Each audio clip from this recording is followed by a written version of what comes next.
Great. Thanks so much, Dana. It's a privilege to be here, and I'm looking forward to hopefully a set of discussion points later after I finish my discussion, which will really focus on expert and online resources. And to build on to Angie's and the city's amazing work, they're really looking at the trees in the forest, and to turn this around, I'm looking at the forest in the trees. So we find that it's a really complementary interest that way.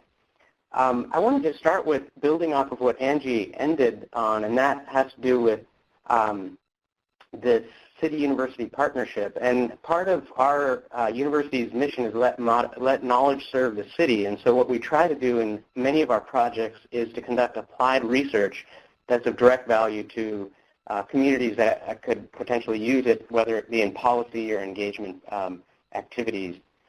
For this project, we really heard this urban forestry in Parks and Rec very clearly that the goal is to identify tree planting opportunities and prioritizing particular areas where the current forest does not exist or has limited or is providing limited services. And so what we wanted to really do is figure out what are some of the best practices that other cities are doing around the country. We also wanted to get, as Angie was describing, a really broad set of stakeholder input, knowing that this is going to fall upon a number of the citizens in the city and different bureaus across public bureaus as well as private organizations. We are in the process of a pretty broad stakeholder input activity and effort. And finally, as of 2014, and I'll describe this in a little more detail in a minute, we've got some pretty extensive spatial data sets that we can really rely on to expand to identify potential areas for expanding the canopy. So I'm going to start with how this work began, and just to kind of give the audience a little bit of understanding, we were funded by the U.S. Forest Service back in 2011 to start looking at this question of trees and health, and largely through examining scientific basis for integrating trees into cities. And we look primarily at air quality, which we know there's an abundance of evidence related to air quality, and we also wanted to get into the question of urban heat and climate drivers that might be affecting citizens and their well-being based on heat waves coming through. And we really wanted to see what role trees play in that process. And so part of that is also an engagement model where we wanted to create online resources, not just for Portland, but for 13 other cities that we characterize as similar to Portland. And so we went about actually developing a systematic approach where we identified 13 cities as part of this U.S. Forest Service sponsored project. And then we also wanted to engage the health community. And so we worked with our Oregon Health Authority here closely to get not only data, but to really help us connect with their network across the environmental public health tracking network that they're involved with to try to build further connections to states and counties in these 13 other cities. So that was kind of the origin of this project, and a big part of it was trying to get high-resolution air quality data. And so a part of that had to do with going across the entire city of Portland, which is a map that you see in front of you here, and locating across the city particular points where we could monitor at a very high resolution the amount of mobile air pollutants. So that's basically from automobile combustion. And there have been many models of this, though what we really wanted to do is get much more precise and much more accurate in terms of the parts per million, parts per billion of these particular nitrogen dioxides and nitrogen oxides in the air. So just one pollutant, and we wanted to kind of do this as extensively as we could. So we, again, similar to Andy's approach, we had a bunch of volunteers participate, set up small little passive air quality sampling monitors throughout the region. At least as far as we could tell, this is probably at the time, some of the highest resolution air quality monitoring, empirical air quality monitoring that's been done. And then from that, we were able to create a surface through some lab assessments with these instruments. We were able to create a surface of nitrogen dioxide in the Portland metropolitan area, and we know where the concentrations are higher, which is the red, darker red areas, and where the concentrations are lower, those areas that are kind of pink or kind of beige. So those at least gave us a signal about what the distribution of these pollutants are like during a summer month. And what we wanted to do from that is link that to an Environmental Protection Agency platform that some of you may have heard of called BenMap, which is essentially a benefits mapping program that allows you to input specific air pollutant measures and then link that to a dose response epidemiological library that gives you a particular health impact function as a result of your inputs. So that would be essentially the air pollutants and the people. That gets linked to dose response function, and that gives you essentially an economic value for the impact of that pollutant in your area. And what we found was that this process using BenMap allowed us to get into a distribution of benefits, who was benefiting from and who was being burdened by these pollutants and the lack of these pollutants. And so what we could do is essentially calculate, and if you can see this table here, do the inverse of the polluted areas, and we could also do the not so polluted areas. And what we could see is that the benefit, the health benefit of having these trees in our city was essentially valued through looking at health impacts such as asthma, emergency room visits, or hospitalizations, or chronic lung disease. Those have economic values associated to them, and the number of people that are linked to those particular locations with the distribution would give us an economic value of about $4.5 million per year. And so our estimation is that the trees in Portland, just looking at one pollutant, values at about $4.5 million per year. Now we've published on this, and I'm happy to send anybody interested the papers.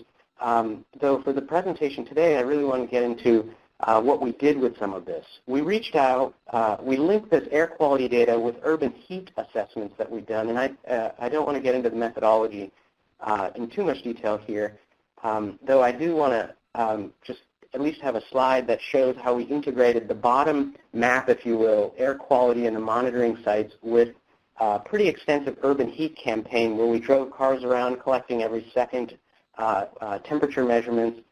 We've done this now in Eugene. We're doing this in Seattle. This summer we'll probably be doing this in Richmond, Virginia, and Baltimore, Maryland. And we're trying to expand up to Seattle and Vancouver as well. So similar methodology we're looking to kind of bring this together. We applied this to 13 other cities, essentially took the model that we created from Portland and applied this to 13 other cities. And with our friends at Planet Geo, we were able to create an online mapping platform that allowed us to essentially integrate all of these different data sets, including socioeconomic data as well as the air pollution and urban heat data. And so our online platform, which is at map.treesandhealth.org, map.treesandhealth.org, allows us to get choose a particular city, and then there's a tutorial and a little video if you want to kind of learn how to use it. And it essentially does three things. It allows you to kind of choose a particular city and then assess what the distribution of pollutants are in that city, air pollutants anyway, mobile air pollutants, and look at the urban heat distribution, as well as three socioeconomic variables that we identified as being important for vulnerable communities. It has to do with low income, and we have older communities which are often affected by urban heat, and then younger communities that are affected by air pollutants as well. So we have just some simple stuff that we put on this platform. You can go about prioritizing specific areas in this platform, and then you can go about actually painting trees in particular areas and finding out how many trees would actually be needed in those areas. Again, this is a model that allowed us to then build into a platform that is available to anybody, and particularly with these 13 cities that we started with. We have some interest in expanding to other cities, and so this is something that we're thinking about. At the same time, when we rolled this out, we've also got a lot of feedback about this particular application. We learned, for example, that we need greater resolution. Some of the cities were saying, you know, it's great to have a census block group, which is roughly about 1,500 to 5,000 people in this area. We want to have greater resolution because we're looking at planting at the block level, at the city block level. So we need greater resolution. We were also told that, you know, these three socioeconomic variables are interesting. We have other variables that we feel are important in our community, and we really want to involve other potential input variables, and can we tailor it to our needs? And then the other was, how do we get some policy components integrated into this as well? And then we heard some other kind of not quite relevant to this particular platform, but some other feedback around, you know, how do we get communities to tell stories about their trees? And then how do we actually then activate them to start planting trees in these particular locations? So that led us to a pretty extensive set of discussions about how we can respond to these needs. And since we were in Portland, a very receptive city for working with the university, we suggested that we take this high-resolution data that we just acquired in 2014, which is a LiDAR data set, allows you to basically characterize the kind of three-dimensional volume of these trees and the landscape as a whole. So, for example, if you look at the Portland metro area in this map, and we look at just that red rectangle, we can then zoom in on that rectangle, and that rectangle is composed of a series of other rectangles, which then we look at that one colored area in the lower left, and we can see that that's an area where there's trees, highways, etc. In that location. And then when we look at the LiDAR up close, what we can see is that there's a lot of detail in here. This isn't a photo. I want you to keep in mind this is actually a point cloud. And so when we look at it from an angle, we can see that we can actually distinguish crowns of trees. We can look at different heights of buildings. We can look at the distribution of these trees. So this really came up with allowed us to have a timely kind of launch of our next stage of this project, which is what I'd like to just touch on now. And this very high-resolution description of the city, and we had it for the whole metro area, and the timely availability of it allowed us to then start creating some online platforms that helped us meet some of the cities in linking tailored socioeconomic variables with higher resolution data. And so we went forward with a small project funded by the Bullitt Foundation up in Seattle to essentially work with the city. It was a relatively modest project to tailor some of these variables. And so what we did was create one website, which we called climatecope.org, which you can see is essentially a way to get very simple and high-resolution description of the landscape and a very tailored set of socio-demographic variables. For example, the city was interested in involving air conditioning. We leaned on the city and local real estate to be able to get an air conditioning, every unit that has central AC, because urban heat and heat waves that come through, knowing which communities have central AC and which ones don't, would be helpful in at least describing vulnerability. We had about 4 workshops with the city and various other stakeholders, nonprofits, come together and tailor-make this vulnerability measure that we were then able to push onto this much more tailored or much more specified platform. Some of the community groups didn't want to go so deep into that tailoring. They wanted a much more rapid assessment tool where they could hover over a particular place and see where was the urban heat overlaying with the older adults. And so there's this another tool that we created, and the links are available through the webinar series here, and I've offered those up for anyone to take a look at these links.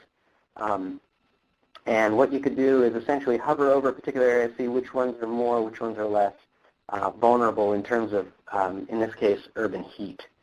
So So that was kind of our expert systems, if you will, and now what we're transitioning to is trying to understand kind of the threat of loss of large canopy in our city. And the LiDAR data helps us characterize the height of trees. And what we were able to do is basically come up with a measure that was, we call this our Canopy analytics tool, which gives us a biomass of each tree. We can essentially take the height of the tree and the penetrability of the laser that essentially creates the feature, and we're able to create a biomass measure for each tree in the entire city. And so what we did was we mapped every single tree in the city and got a biomass for them. And for this particular tool, because of the amount of data, I was looking at our team basically was identified those trees that were 50 feet or taller, and some policy elements such as private or public land.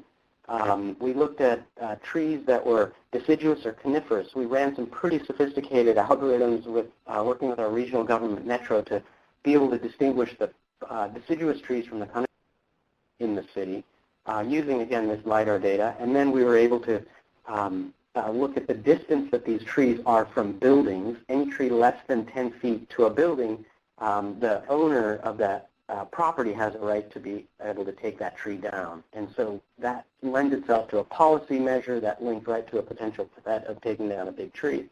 And we were then able to essentially identify those trees. We also brought in a layer of heritage trees into that as well to see those that are actually going to be saved. So this is kind of a slider-based tool that allows anybody to go in and see in their neighborhood which is, if they wanted to, as much as see which is the tallest tree. They can go in and see which trees are the closest to the particular buildings. They can see which trees are deciduous or coniferous and may create a lot of leaf litter in the fall, et cetera, et cetera. It's a pretty agnostic platform, but just lends itself to a lot of different applications. And then finally, something that we've really started to get into lately is how communities tell stories about trees in their neighborhood. And we created this little tool called Canopy Story, which allows people to write really weird things, or really interesting things, or really a mix of everything.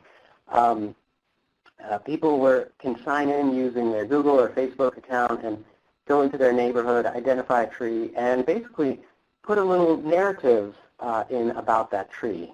And what that is essentially is it's a means of collecting, it's kind of a Pinterest for trees, and it's a means for collecting information about the neighborhood, its distribution of trees, the size of trees, etc. And so what we're hoping to do with this is kind of get the word out about this, because it's really a opt-in type of a system. So if I go to a neighborhood association or a meeting and I talk about this, I'm encouraging people just to log in and tell a story about a tree. I've noticed that a few times that I've presented this, and I've noticed a few people saying that I wish we had this when there were some big, charismatic megaflora, as we call it, that were threatened to be cut down, and we didn't have any stories about these trees. And the developer was coming in. Portland is undergoing a major housing boom right now, and lots of large, charismatic trees are looking to be taken down, and that's creating a lot of strife and a lot of consternation with the residents in and around these neighborhoods, and we're seeing this happen over and over. And so this platform was a way to kind of collect stories a priori, or as a way to kind of set up what meaning do these trees have for the communities that live near or around or even distant from them. Some of these quotes, as the one on the screen here, is wild. I just thought I would put that on there as a way to get an idea for what kinds of stories we're hearing. So I'll kind of bring this all back together now. We're trying to address the needs of what the city is asking for in terms of its plantability. And a big step in this is to take these online tools and to say we have this understanding of distribution, and we have a whole bunch of plans in the city. And what we want to do is try to figure out from a expert systems and an online resource point of view, and combined with a policy and the city's interest in equitably expanding Canopy, how do we link these online and very high-resolution spatial tools with the plans that are currently underway? So what we're embarking upon as we started this conversation is a way to integrate what we know about the distribution of trees, what we know about the meaning that people are assembling around these trees, and the plans that are actually going to drive the changes that happen in the city in the coming decades. How do we bring those things together to be able to identify locations and prioritize locations where we want to, over the course of time, steward the future canopy of the city? So this is essentially where we are in the process. In the next year, what we'll have is essentially a prioritization tool that allows us to link our LiDAR and our expert systems with what the communities are saying, both the public communities, private communities, and other stakeholders, and essentially allow the city to start identifying places where we can expand the canopy. So that's where we are now, and just to kind of close out, Portland was one of these towns that was pretty much heavily logged throughout the 1800s, and it is a formerly called Stump Town, and it's one of these places that had a pretty extensive mix of coniferous and mixed coniferous trees, and like the mountains surrounding us. And what we're really seeing is this kind of reforestation that's happening throughout the region, and we want to try to do that equitably, we want to try to do that cost effectively, and we certainly want to do that with the best information that we have available. So with that, I'll close and hopefully open it up to any questions that might be